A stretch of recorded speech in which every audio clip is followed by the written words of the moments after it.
porque necesitamos de tu presencia en nuestras vidas, porque anhelamos de tu presencia en nuestras vidas, Señor. Gracias, Padre, en el nombre de Jesús. Amén. Y amén. Ay, mis amados hermanos, como digo yo, si no fuera por estos momentos. Y como decimos siempre, hay muchos allá que quieren, pero tristemente no pueden. Y hay otros que pueden, pero más tristemente no quieren. Y eso sí es más triste. Pero Dios en su misericordia los alcance a donde quiera que estén. Que su gracia sea con ellos, porque todavía estamos en el tiempo de la gracia. Todavía la puerta no se ha cerrado. Y mientras esa gracia no se acabe, hay oportunidad para ser salvo. Y como tenemos ya con esta ocasión 5 oportunidades de estar hablando ¿de qué hemos estado hablando? Viviendo bajo la gracia. Este es el 5º y último mensaje. Y no digo último, mis amados hermanos, porque el tema se haya agotado. Usted ya sabe que la gracia está en el corazón de Dios. Es su naturaleza, es su carácter. Y Dios es eterno, así que la gracia es eterna. Tenemos para hablar de gracia el resto de nuestras vidas aquí en la tierra. Y para disfrutarla, cuando nos vayamos con Él. Pero para nosotros, humanamente hablando, si la gracia se agotara, eso significaría que nosotros ya no estamos viviendo la vida de Dios. Ya no estamos viviendo la vida de Cristo, que ya estamos viviendo la vida nuestra. Por no decir, como decía una canción por ahí, la vida loca, ¿verdad? Estamos viviendo en nuestro propio esfuerzo. Y hemos hablado una gran cantidad de cosas, yo no sé si ustedes las recuerdan, pero antes de llegar al tema con el que vamos a culminar en esta ocasión, vamos a hacer un pequeño recuento. Nuestro primer mensaje, ¿cuál fue? Entendiendo la gracia. Conociendo, sabiendo qué es cuando hablamos de gracia del Señor. Y dijimos que era un regalo de amor de parte de Dios a nosotros que no lo merecemos. Un regalo inmerecido. Es el corazón, es la esencia de Dios. Es ese amor que se manifiesta cada día en nuestras vidas, en todo lo que ya ustedes y los hermanos que me precedieron dijeron, en cuidado, en protección, en amor, en misericordia, en provisión, en salud, en sanidad, porque dijimos que la gracia de Dios es multiforme, que se manifiesta de diversas maneras en nuestra vida. Y hablamos de la importancia y la relación que hay entre el conocer o saber, creer, la fe y la gracia. Porque la fe empieza ¿por qué? Por el oír, y el oír ¿qué? La palabra de Dios. Porque esa fe, dice la misma Biblia, que no es de nosotros, que es de ¿quién?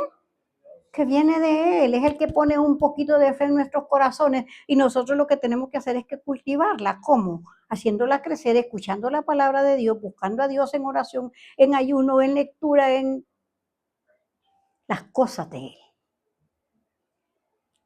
De tal manera, mis amados hermanos, que necesitamos conocer, oír palabra de Dios. Y luego necesitamos creer que lo que estamos oyendo, que lo que estamos escuchando es verdad, es realidad. Que Dios es quien dice que es y que Jesucristo es quien dice que es y que el Espíritu Santo es quien es.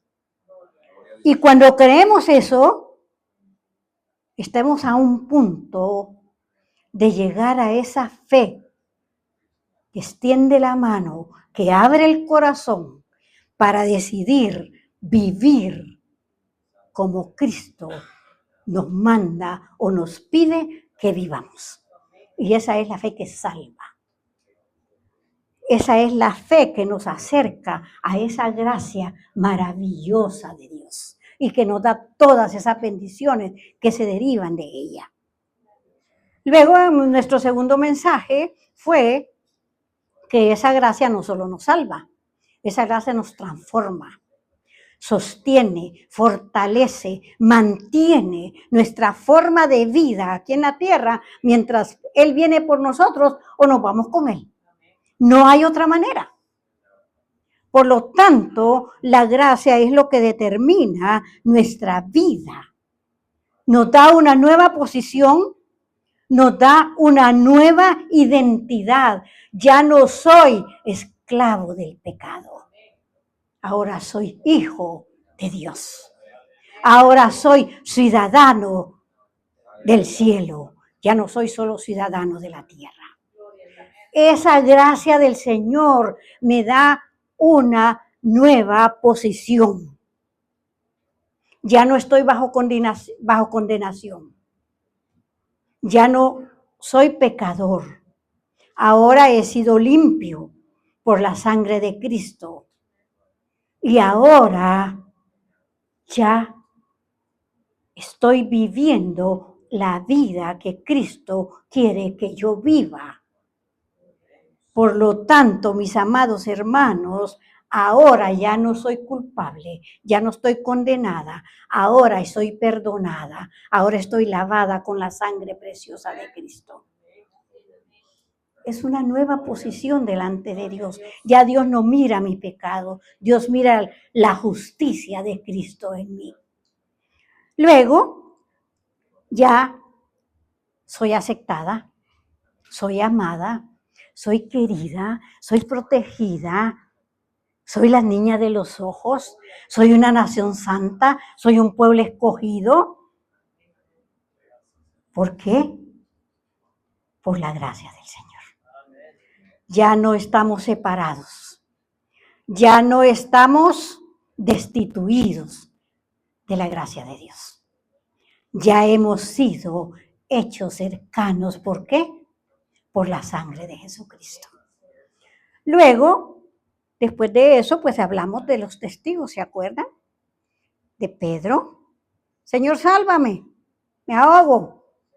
Del centurión que no pidió por él, pidió por otro.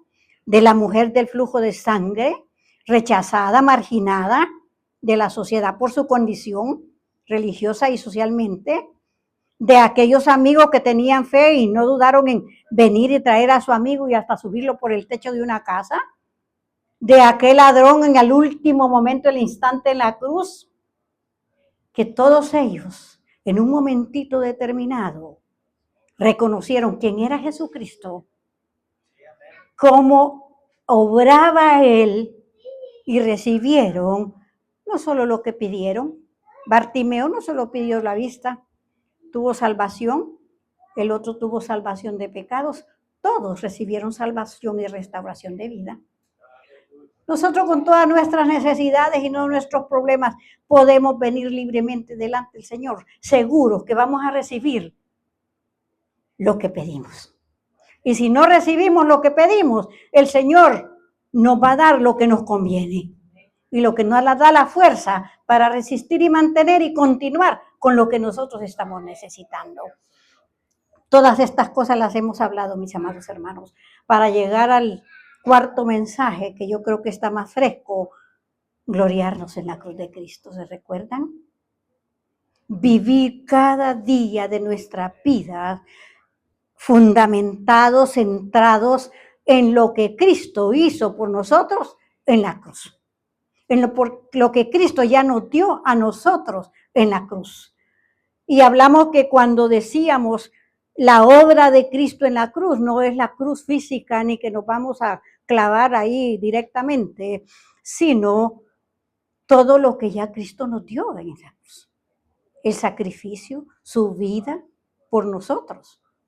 Así que hablamos de que en esa cruz hay perdón, hay transformación, hay descanso, hay provisión, hay sanidad del cuerpo y de la mente. En esa cruz hay aceptación, ya no hay rechazo. Entonces, esa cruz es la que nos ha llevado a nosotros a vivir, a servir y a amar sin condiciones, porque yo humanamente amo pero si me aman, doy pero si me doy, sirvo pero si me sirven.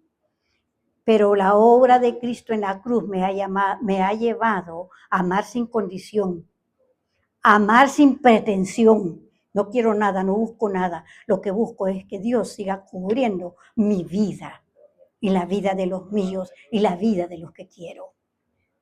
Ya no hay posiciones, ya no hay reconocimientos que valgan, ya no hay alfombras rojas que me pongan.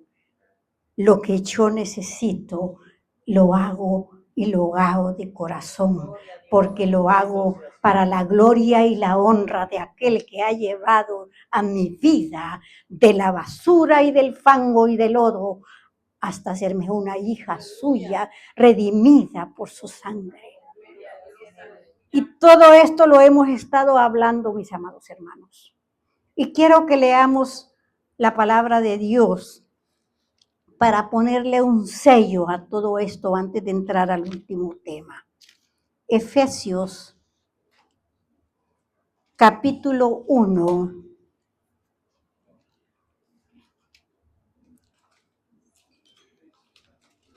Efesios capítulo 1. Puede quedarse ahí sentado. Si no tiene Biblia, pues puede compartir, o algún hermano que comparta su Biblia con algún otro que no tenga. Y si no tiene su Biblia, pues mi hermano tiene sus oíditos. ¿Verdad que sí? Vamos a escuchar.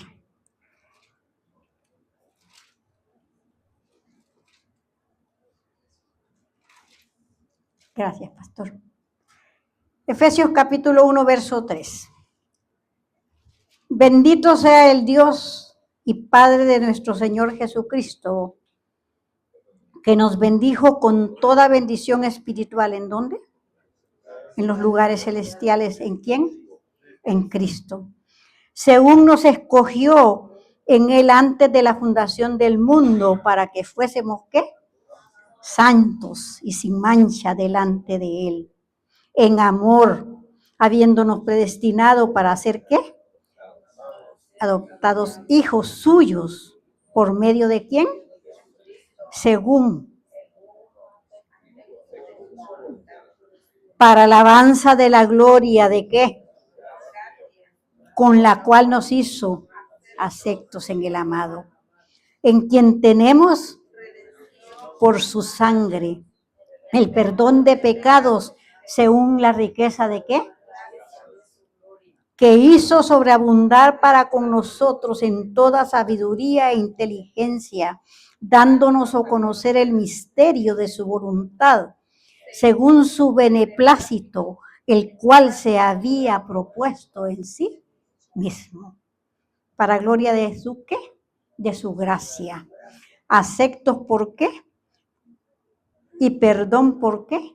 Por las riquezas de su gracia, que es lo que hemos estado hablando. Esto sella y les confirma que todo lo que hemos dicho en todo este tiempo no es palabra de hombre, es palabra de Dios, palabra eterna, palabra verdadera, palabra real, que debe de movernos a nosotros a tomar decisiones serias en nuestra vida.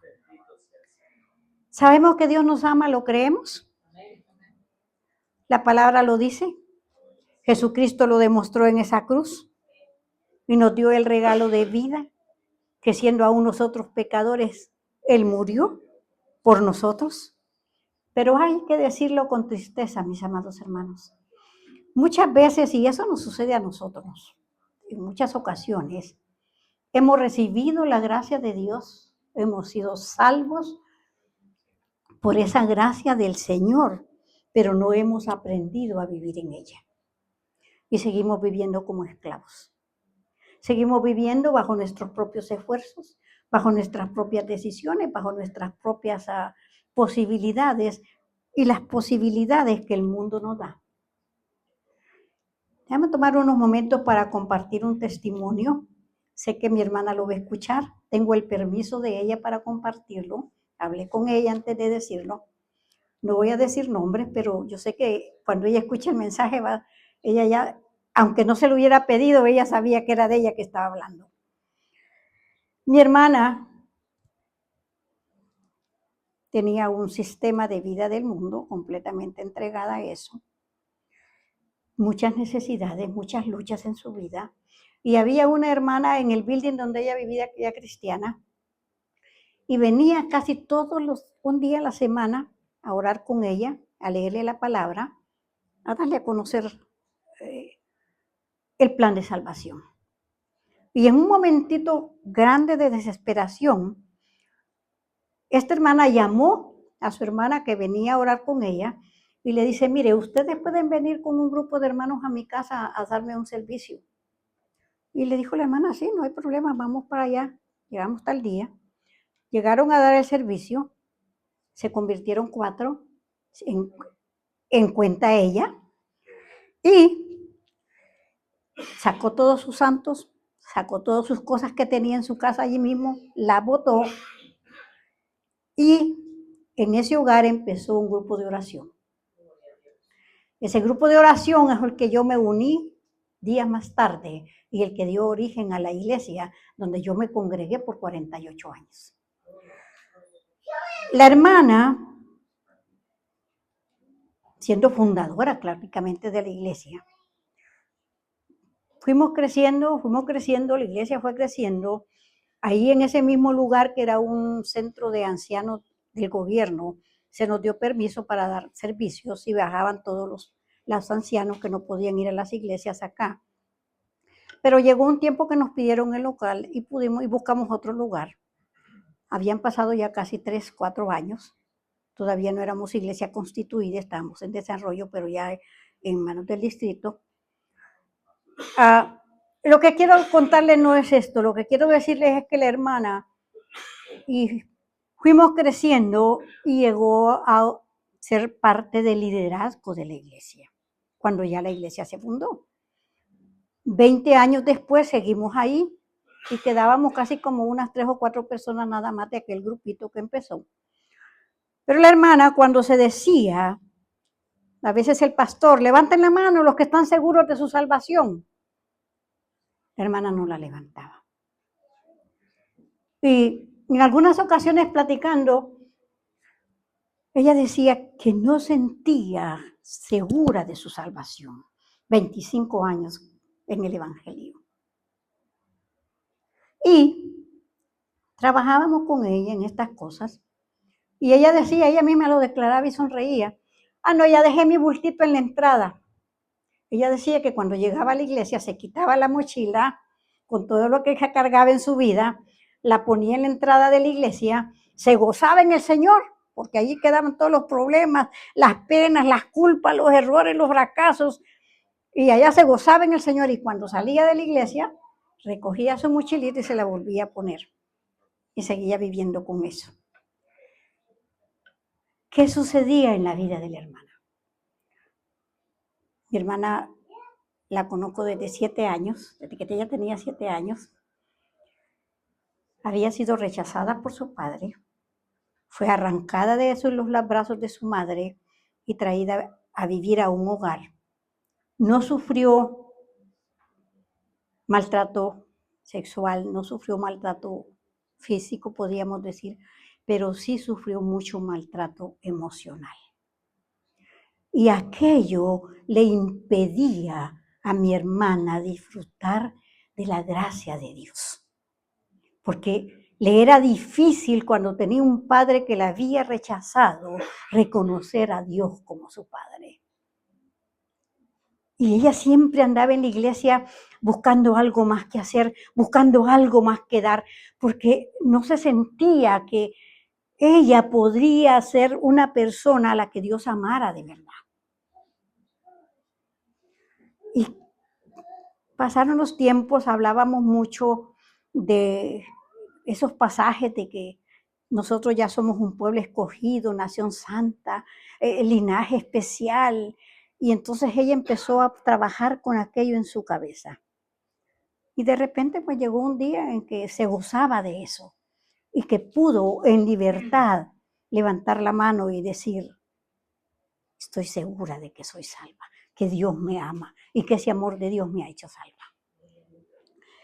Y estoy tocando esto, mis amados hermanos, porque nuestro tema para ahora, y yo espero que la pregunta que hice en el primer mensaje que dimos todavía ronda en algunos corazones y en algunas mentes. No sé si ustedes la recuerdan. ¿Estamos viviendo bajo la gracia o estamos viviendo bajo nuestros esfuerzos, nuestras posibilidades? Esa fue una de las preguntas con la que cerramos el primer mensaje. Y posiblemente, mi amado hermano, usted haya tenido oportunidad de hacerse un poquito de preguntas más. Si tuvo tiempo de reflexionar, ¿estoy viviendo yo bajo la gracia de verdad? ¿Hay en mí algunos problemas o hay alrededor de mí algunas cositas que me estén impidiendo vivir yo en la gracia del Señor? Yo no sé si usted se las hizo, pero nuestro último mensaje es cómo caemos o cómo nos desligamos de la gracia del Señor. ¿Puedo caer yo de la gracia de Dios? ¿Puedo desligarme de la gracia de Dios?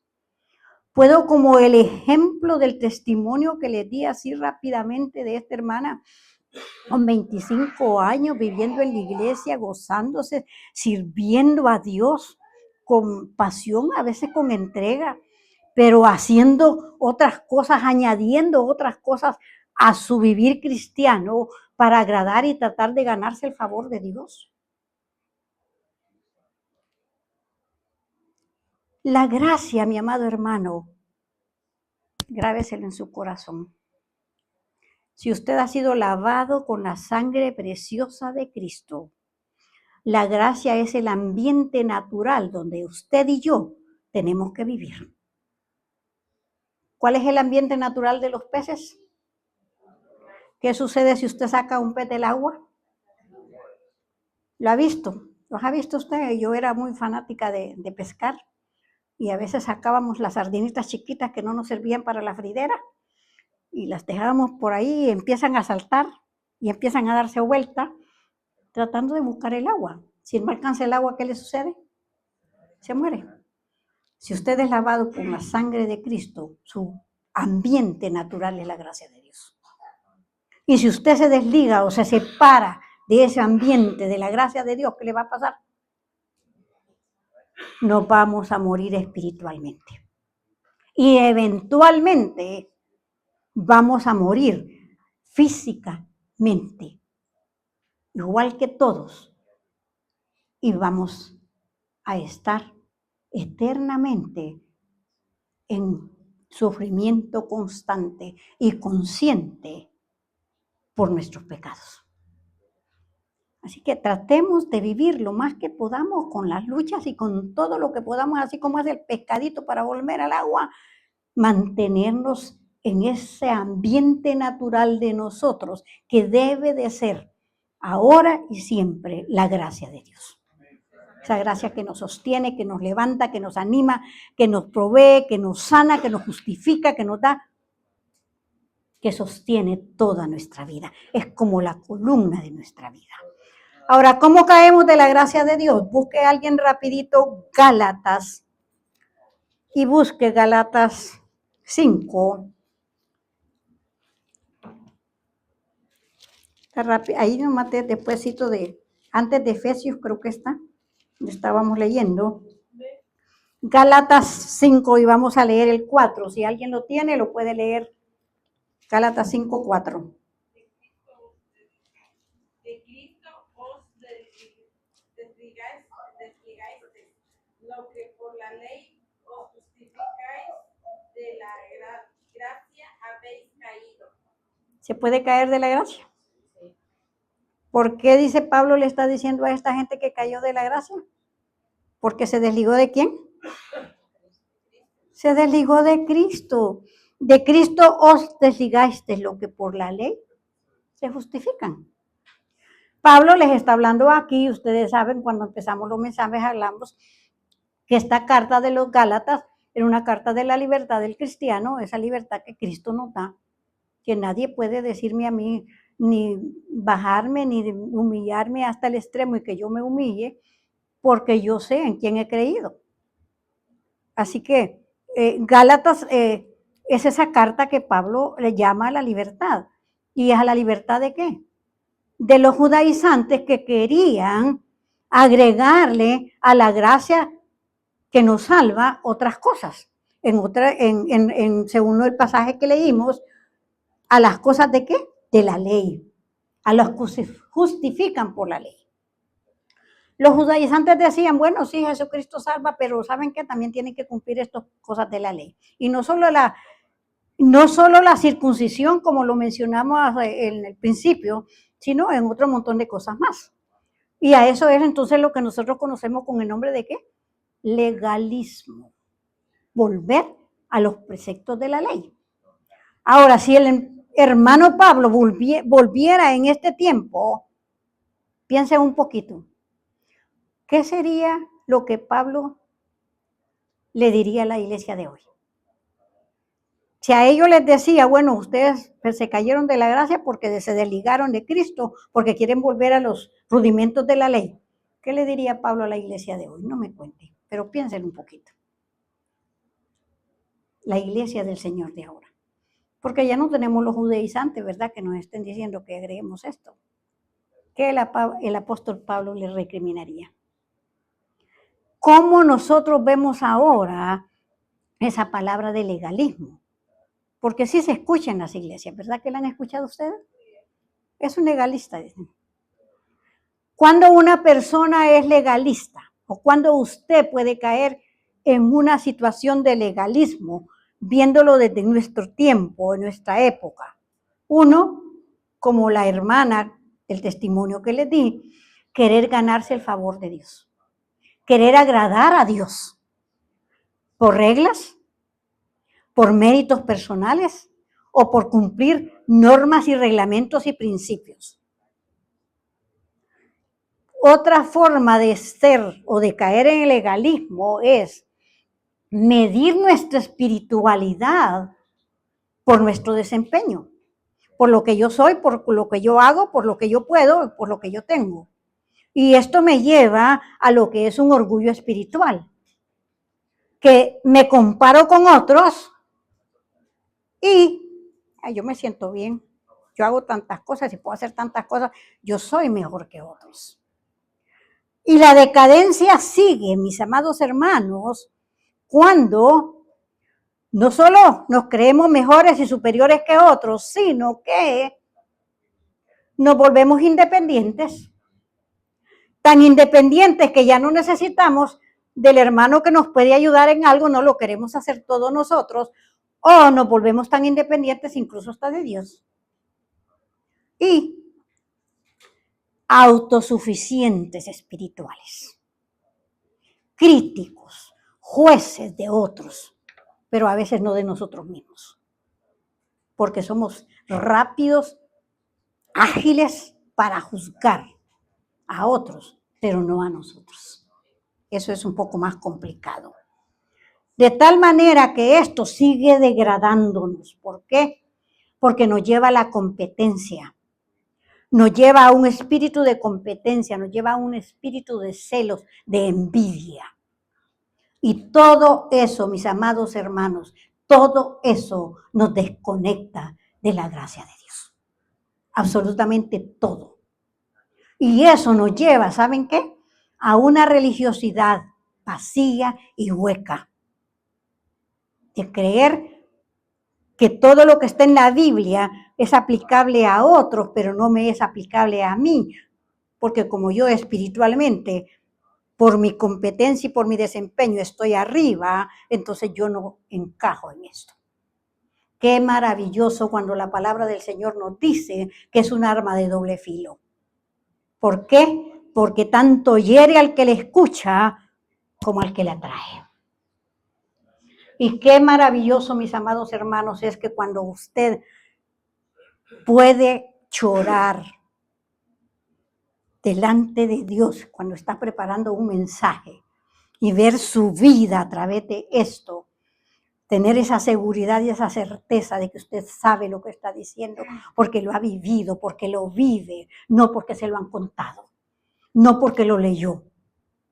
Es porque estas cosas, nosotros hemos sido así, mis amados hermanos.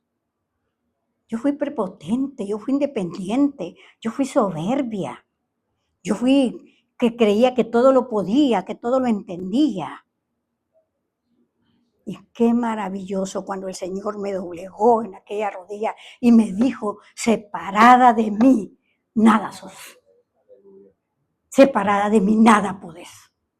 Porque el que puede en ti y el que hace en ti soy yo.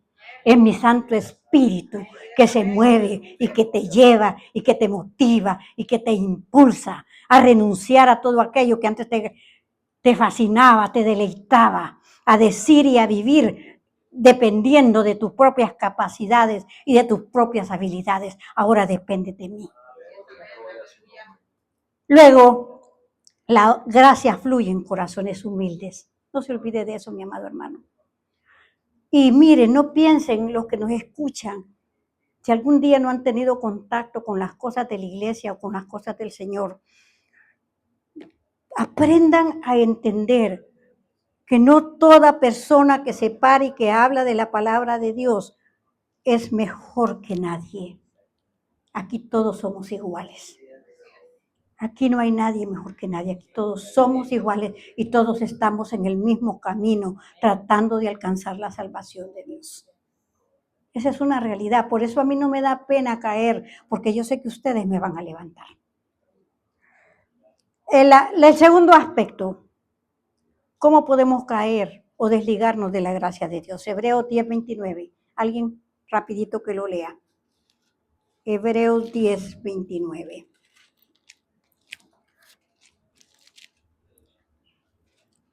Cuanto mayor castigo pensáis que merecéis, el que pisoteare al Hijo de Dios y tuviere por inmunda la sangre del pacto en la cual fue sacrificado, e hiciere ofrenda espiritual de gracia. Perdón, la pregunta. Ok. Lo leo de nuevo, perdón. ¿Cuánto mayor castigo pensáis que merecéis el que pisoteare al Hijo de Dios y tuviere por inmunda la sangre del pacto en la cual fue sacrificada, hiciere ofrenda al Espíritu de gracia? No ofrenda, perdón, mi hermano. Afrenta. Ok, gracias, mi hermano. Preocupe que así le pasa a uno siempre. ¿Están oyendo? ¿Cuánto mayor castigo no va a recibir aquel que hace afrenta o que no quiere o desprecia la sangre del Señor? Pues mi amado hermano, afrenta en el diccionario hebreo significa rechazo, desprecio, aprobio, desvalorización, no tomar en cuenta, ignorar la sangre de Cristo, la obra de Cristo en la cruz. Eso es afrenta. ¿Y saben qué? Esa palabra afrenta todavía va un poquito más allá, que no es una afrenta en privado, como yo lo puedo hacer personalmente o independientemente, no, es un acto público. Es decir, que cuando los judaizantes pedían que se circuncidaran para conseguir la gracia del Señor y que lo hacían públicamente, prácticamente estaban haciendo una afrenta, despreciando la sangre preciosa del Señor, ese sacrificio del Señor en la cruz. ¿Cómo hacemos esto nosotros? ¿O cómo se ve esto nosotros aquí en nuestros días? ¿Qué es lo que sucede? Cuando nosotros o una persona desobedece a la palabra de Dios, cuando peca sin convicción, constantemente cuando lo hace deliberadamente, porque la sangre de Cristo y el sacrificio de Cristo para él no tiene ningún mérito. Eso no vale nada. Eso no es cierto. ¿Sabe a qué se parece esto?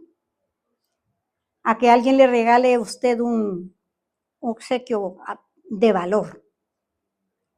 Si le dan a usted un Cartier, o si le dan un reloj Cartier, o le dan un Bulova, o le dan una cartera de esas de marcas por allí que valen $3,000 y $2,000 por allí, ¿lo va a tirar usted al zafacón de la basura? ¿Qué va a hacer con eso? Lo guardo en el mejor lugarcito. Ay, no, es que es una Cartier, es que es un allá guardadito y donde no le dé ni el moho ni nada. La sangre preciosa de Cristo compró nuestra libertad. No hay precio que la pueda, no hay precio. ¿Y saben por qué no hay precio? Porque nadie la puede pagar. Es más preciosa que el oro y que las piedras maravillosas que puedan darse. ¿Vamos nosotros a poner la sangre de Cristo en un zafacón? ¿Vamos a desobedecer y vamos a pecar por ahí? Definitivamente que no, mi amado hermano. Porque si lo hacemos, vamos a ser como árbol sin fruto. ¿Y qué le sucede al árbol sin fruto? Dígale usted. Es cortado, quemado o echado al fuego. ¿Quiere usted ser cortada, quemada y echada al fuego en el juicio final? ¿Quieren eso? No, mi amado hermano, no queremos eso, por eso es que estamos aquí, porque hemos creído que eso es realidad. Porque si usted no tiene temor al infierno, ya no le va a tener temor a nada. Porque es una realidad, hermano, es cierto. Estamos condenados a morir en el infierno. Yo no quiero ser cortada, yo no quiero ser hollada ni tirada al fuego. Y le digo al hijo que a veces me sale con cosas por ahí, bueno, tómate el chance por lo menos. Tómate la opción, ¿verdad? Porque no vaya a ser que te lleves una sorpresa cuando estés por allá. O qué bueno que te lleve la sorpresa que eres salvo y que estás en la gloria del Señor. El tercer aspecto que nos lleva a desligarnos o a caernos de la gracia de Dios, recibir la gracia de Dios en vano. Vamos a leer 2 Corintios 6:1. Rápido, mi hermano.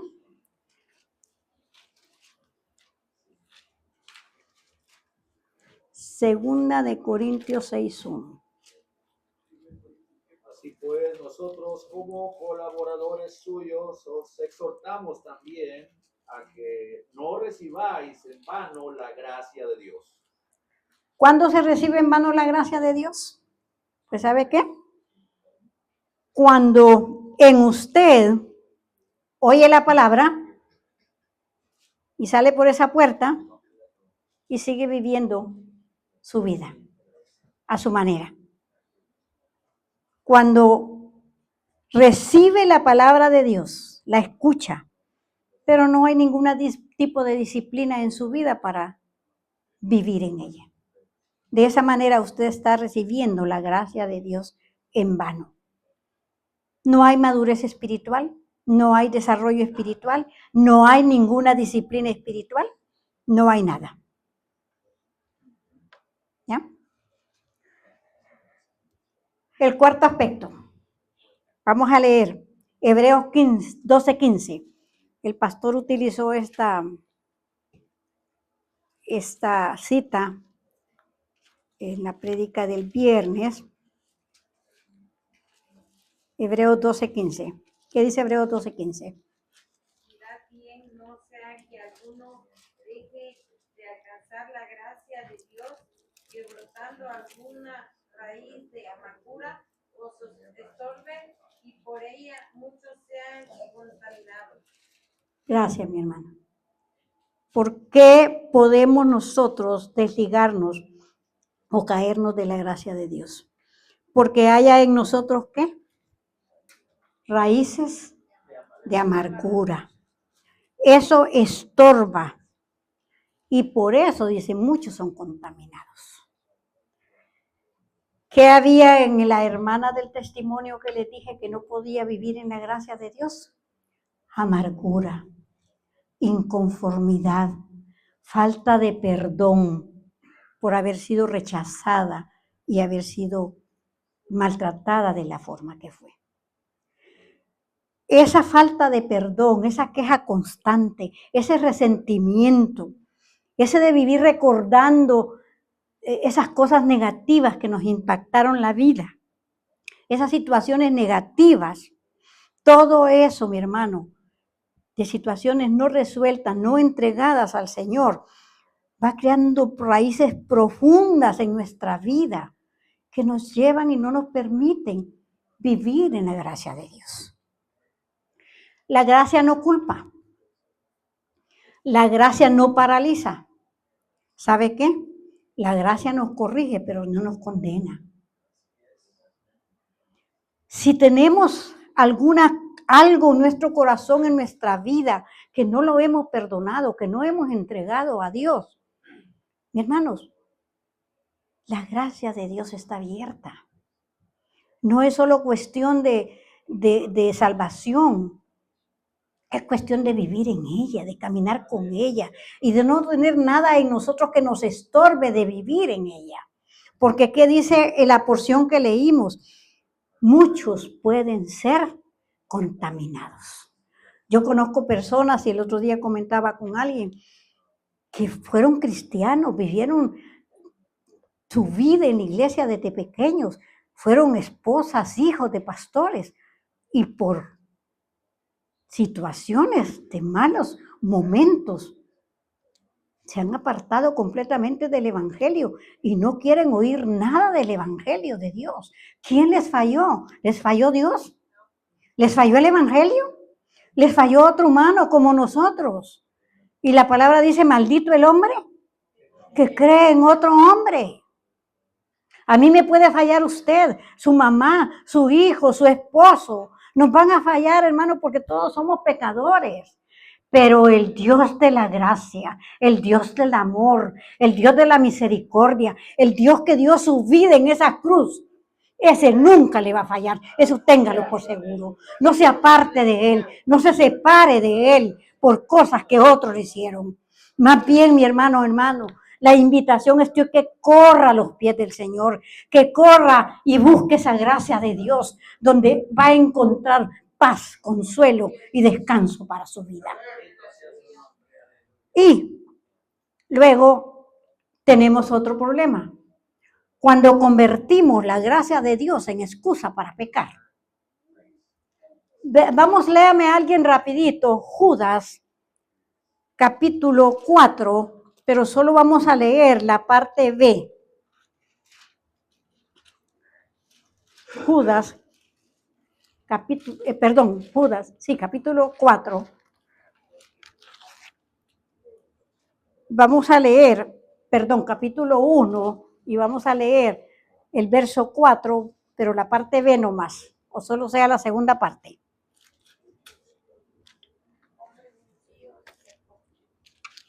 Hombres impíos que convierten en libertinaje la gracia de nuestro Dios y niegan a Dios, el único soberano, y a nuestro Señor Jesucristo. Amén. ¿Qué es lo que niegan esos hombres impíos? La gracia de Dios.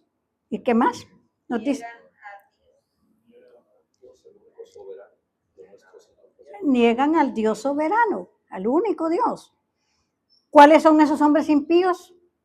Aquellos hombres que dicen, bueno, y yo conozco muchos de ellos, que dicen, bueno, como Dios nos perdona, pues yo puedo seguir pecando. Yo puedo vivir como yo quiero. Yo puedo hacer lo que yo quiera. ¿Por qué? Porque Dios me perdona. Así el ladrón en la cruz se fue al cielo, lo perdonó ahí en ese momentito, pues yo también. Hermano, nosotros no sabemos cuándo el Señor va a venir por nosotros. Mejor hay que estar preparados. Mejor hay que dejar de estar pecando intencional, deliberada y constantemente. Hay que nomás mantener cuentas cercas con Dios. Si pequé ahora, allí mismo, me doblo de rodillas y Señor, ¿sabe qué? Hice mal.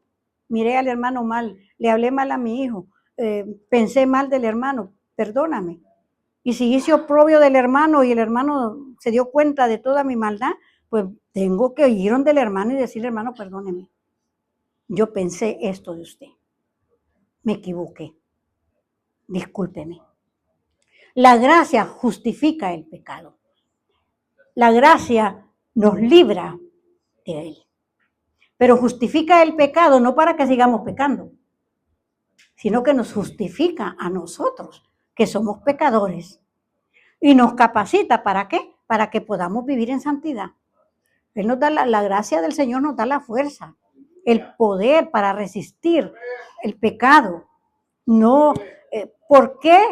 Porque el pecado, mi amado hermano, por cortito que sea, por chiquito que sea, una mentirita blanca o gris, como decía nuestro pastor, puede ser una gran piedra de tropiezo para nosotros, porque empieza a endurecer nuestro corazón, a hacernos insensibles a las cosas, y entonces por ahí ya el pecado no nos molesta. Lo puedo hacer.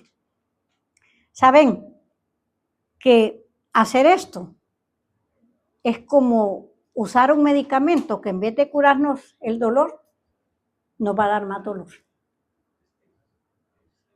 ¿Me explico? Es decir, porque la gracia es el medicamento para el pecado, ¿verdad? Es la sanidad del pecado, la limpieza del pecado, el sostén para que nosotros no pecamos. ¿Y qué sucede cuando yo aplico la gracia para decir que puedo seguir pecando? ¿Qué estoy haciendo? La estoy haciendo para continuar en lo que realmente va a terminar destruyendo mi vida. En vez de aplicarme la gracia para sanarme, me la estoy aplicando para que la herida sea peor, para que el pecado sea peor. Y tenemos que entender, mi amado hermano, que la gracia transforma, que la gracia nos hace nuevas criaturas en el Señor. No podemos seguir pecando. Y tenemos una más, mentes renovadas, Romanos 12:2, que me acuerdo que fue una de las primeras prédicas que hice desde acá, que dice Romanos 12:2, yo creo que se lo saben. No os conforméis a este siglo, transformados ¿por qué? Por la renovación ¿de qué? De vuestro entendimiento. Mi amado hermano, solo le voy a decir una cosita. Si usted tiene 5, 7, 2, 3, un mes de vivir, de ser cristiano, pero usted sigue viviendo pensando como pensaba antes, se le va a hacer bien difícil vivir como cristiano. Si usted no cambia su manera de pensar, su manera de ver las cosas, su manera de actuar, usted, mi amado hermano, no va a cambiar su forma de vivir. Por eso es que el Señor nos motiva, nos impulsa una y otra vez. Nosotros debemos de tener la mente ¿de quién? De Cristo. Ya no vivo yo, Cristo vive en mí. Y esto es total en mi forma de pensar. Ya tengo que estar alineada a la voluntad y a la autoridad de nuestro Señor Jesucristo, a los propósitos de Él. Porque si usted no se alinea a la voluntad y a los propósitos de Dios, usted, mi amado hermano, en un momento determinado puede desligarse de la gracia de Dios. Hay que mantenernos ahí. Y para terminar, uno más. La falta de intimidad con Dios.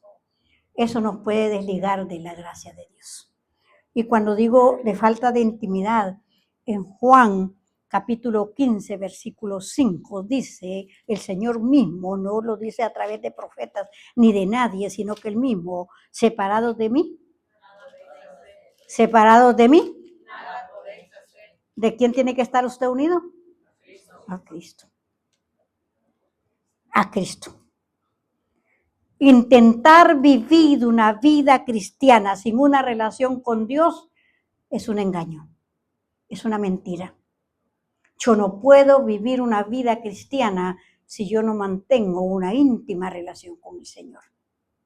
Si en mi vida no hay disciplina cristiana,